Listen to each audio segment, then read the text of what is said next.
अमर योग club health and happy life mission. आजकल social media पर मृत्यु भोज का मुद्दा छाया हुआ है। काफी लंबे समय से लंबी बहसें चल रही हैं। हर आदमी अपने विचार व्यक्त कर रहा है, लेकिन लोग अभी जो है पिछले दिनों एक सामाजिक संगठन के अध्यक्ष ने मंच से इस बात का उठाते हुए उन्होंने कहा, इसको मृत्यु भोज मत कहिए, इसको गिद्ध भोज कहिए। उस दिन मेरे को बहुत बुरा लगा, क्योंकि मेरी नज़र में मृत्यु भोज जो है एक सामाजिक ढांचे का अभिन्न हिस्सा है। क्योंकि जब लोग पहले जमाने में आयु पूरी करके मरते थे तो मृत्यु भी एक उत्सव है, महोत्सव है, और जो उसका उत्सव मनाया जाता था, जश्न मनाया जाता था। पुराने जमाने में आवागमन के साधन नहीं होते थे, मीडिया के साधन नहीं होते थे।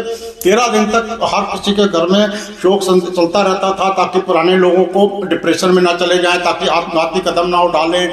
और पंडित पूजा पाठ भी करते रहते थे, पुराने रिश्तेदारों से संबंध बना रहे। इसलिए जो है सामाजिक ढांचे को बनाया गया और समाज की अनूठी व्यवस्था है। लेकिन आज कुछ लोगों ने इसको दिखावे के चक्कर में बहुत ज़्यादा विकृत कर दिया है।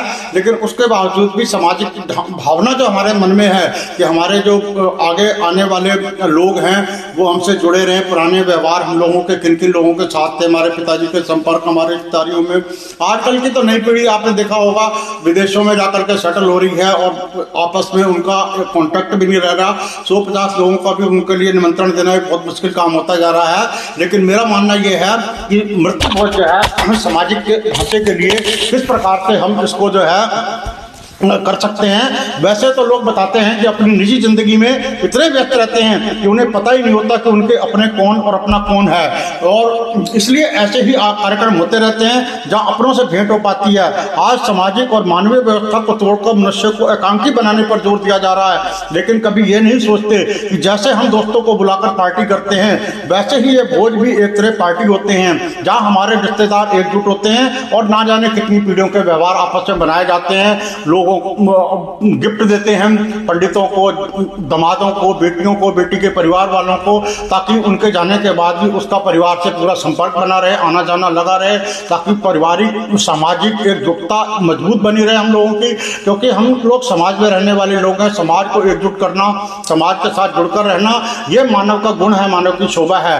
ये तो पशु पक्षियों का विशेष होता है कि आपने एक बार बालक को जन्म दिया और उसके बाद वो कहाँ और आप कहाँ, लेकिन हमारे यहाँ तो बच्चे को लेकर के उसकी शादी तक का हर काम, उसके आखिर तक का काम किए जाते हैं। तो आज इसी विषय के ऊपर मैं पूरी बात कर रहा था आपसे कि अगर आज हमने इसी प्रकार से एकाकी जीवन पर जोर देते रहे तो एक दिन ऐसा आएगा कि हम सब जो है मानसिक अशांत लोगों की संख्या बहुत ज्यादा होती चली जाएगी और हम लोग बीमार होते चले जाएंगे। लेकिन जब मृत्यु भोज होता है तो सारे परिचितों को मिलने समझने का मौका मिलता है, और आप भी जब जाते हैं इससे तो लोगों को अंदर बहुत सारी भावनाएं, इच्छाएं होती हैं कि हम भी जो है समाज के प्रति, और खाने के लिए लोग कोई नहीं मांगता आपसे कि मेरे लिए ये खाना बना दो, वो खाना बना दो। आज आप दूसरे के यहाँ जा रहे हैं, कल आपके यहाँ जाएगा कोई, तो खाने का कोई भूखा नहीं होता। यही बात आपको ये बता रहे हैं कि लोग खाने के भूखे नहीं होते, बल्कि सामाजिक भावना का उद्देश्य होता है, ध्येय होता है, सामाजिक भावना का ध्येय होता है। वैसे भी नियम होता है कि जब किसी युवा की मृत्यु होती है तो उस समय सार्वजनिक जलकाम पान नहीं कराया जाता।